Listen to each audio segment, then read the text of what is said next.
What is the typical processing time for a B1, B2 visitor's visa at a US consulate? Are there any tips for increasing the chances of obtaining one? That's a good question. The appointment wait times really, the main processing time is the appointment wait time, because that could be from several months to even over a year, depending on which consulate you're seeking an appointment at. Some countries are heavily backlogged. Once you go for the interview, there might be some post-interview processing. So if your visa is approved, it will take maybe 6 weeks, 4 weeks to 6 weeks to get your passport back. If your case goes into administrative processing, then that is basically they've denied your visa, they're looking into further information, they're asking for further information in order to decide whether to give you a visa or not. Preliminarily, they've denied it, but they may decide to give it to you after they've looked at this other information.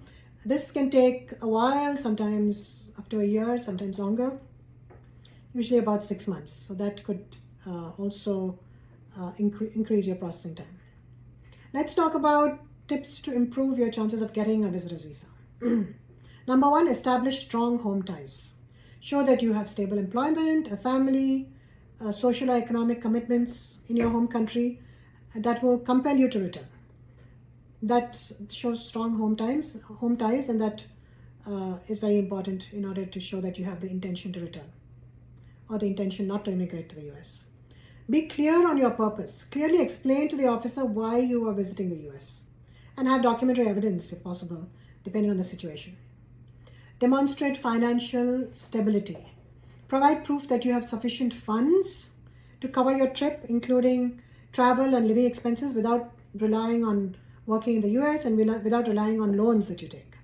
So a bank account with enough funds should suffice, and the bank statements should be for 3 or 4 months or 6 months, whatever the officer requires. Answer the questions honestly and consistently. If you're not consistent with your answers, then the officer will think that you're lying and they may not give you a visa. Submit all the required documents. Ensure your application is correct. Compile all the documents correctly, and make sure you have strong supporting documents. And of course, plan for flexibility. Don't make your travel plans written in stone, because then you don't book your tickets, because there's no guarantee that you'll get a visa. So don't book your tickets, don't make any concrete plans until you actually get the visa.